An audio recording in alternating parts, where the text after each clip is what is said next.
company create a job and then lay someone off 9 months later? Yeah. How does that work? Well, just as within the EDGE tax program, these companies will have to apply and prove that they're creating a job, a new job, and not just playing a game. Senator, multiple different tax credits or taxes to be repealed under here. Do you have an estimate as to what that would add to the overall state deficit? How much more would that take away from state coffers? Well, the Jumpstart new job tax credit will pay for itself.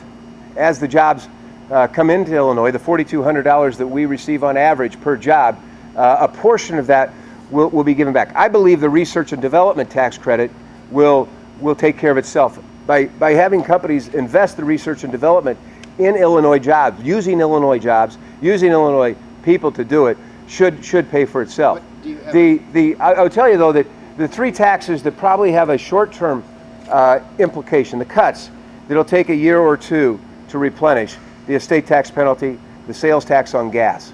We'll have to change the mindset of individuals to keep people here. We estimate that between the fee reductions to make Illinois competitive again, the estate tax penalty, and the elimination of the sales tax on gas, it would range anywhere from $650 to as high as $1 billion in tax cuts, leaving the money in the pockets of Illinois families and businesses. But doesn't that initially put that add to that deficit? Yes. How do So you deal your with guarantee paying is going to schools? include that? Your My- guarantee of a balanced budget will Sure. account for that as well? Yes. So you'll cut an extra $1 billion? I'll have to cut $1 billion for those tax cuts until they replenish themselves, yes. Or would that come out of the borrowing that you've already indicated that you might do? You just talked about the high cost of borrowing, but would you borrow to cover that additional $1 billion? No. What are you doing in the meantime? When schools aren't getting paid and contractors aren't getting paid? You know, this question's come up several times, as you might imagine. And the truth of the matter is, if we provide a balanced budget that local governments can rely on and they know that services will be delivered, I believe those local governments, as I've talked to them, can live within their means.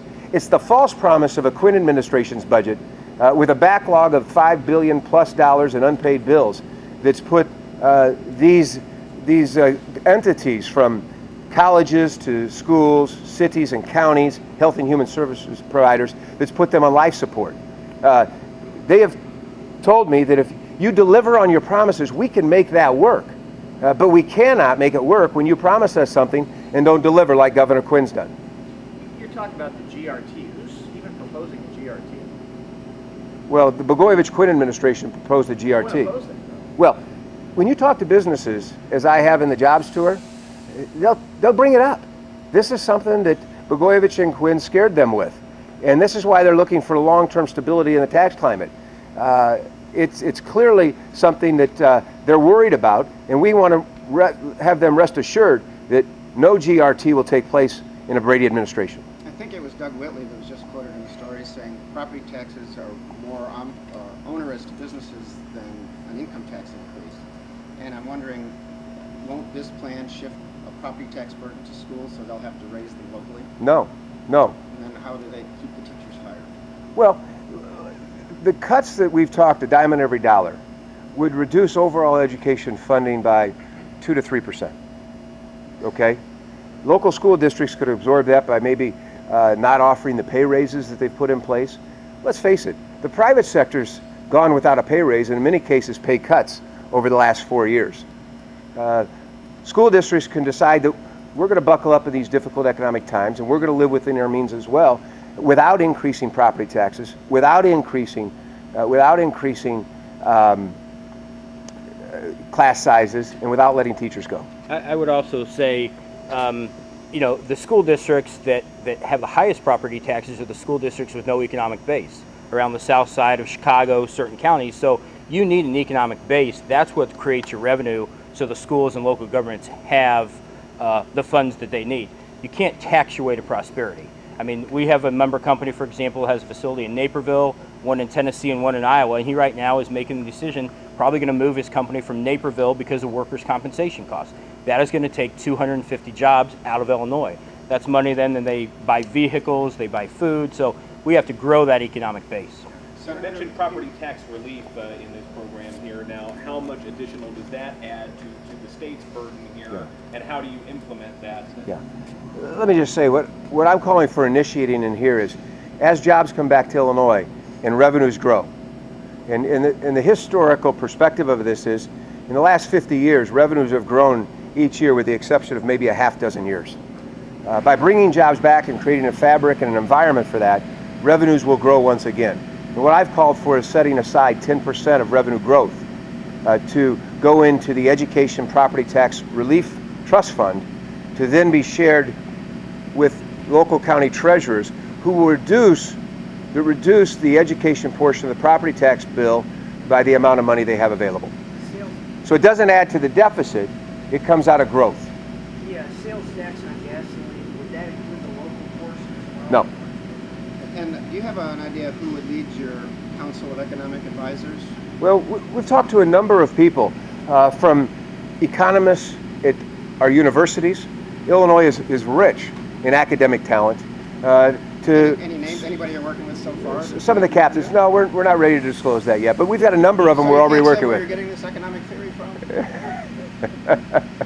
Under your category of a level playing field, you mentioned both tort reform and workers' compensation reform. Is that to suggest that injured workers or people who have been victimized by medical malpractice, do they have an unfair advantage in these cases? You call it as a level playing field. What do you mean victimized by medical malpractice? Well, I mean, tort reform, it goes to medical malpractice towards people who've already won their case. It simply goes to the damages then. So those are people who have been victimized by malpractice, right, or injured workers in workers' comp cases. Are you suggesting they have an unfair advantage in no. the system now? What we're suggesting is because Illinois has failed to put in place non-economic caps, caps on punitive caps, we're calling for a $500,000 level with full reimbursement for economic loss and pain and suffering.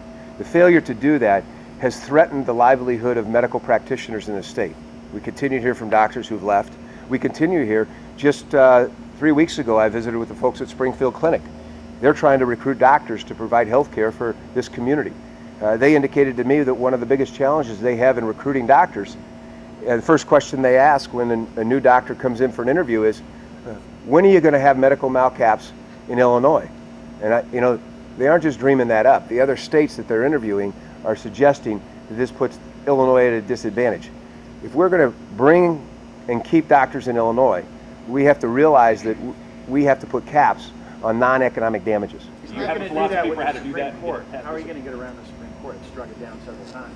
Well, I'm not sure that under the Blagojevich-Quinn administration, controlled by the Democratic General Assembly, that there was a sincere effort to create a bill that passed constitutional muster. As governor, we will create a bill that will pass constitutional muster. How? What's going to be different? Well, we'll learn from the challenges of the past and we'll put the best minds together. Would you consider it You're happening? saying you can do that. Surely you have some idea of what steps they did wrong. We've got other people, I'm not a lawyer, we've got other people looking at it, and we'll put something together. Your budget plan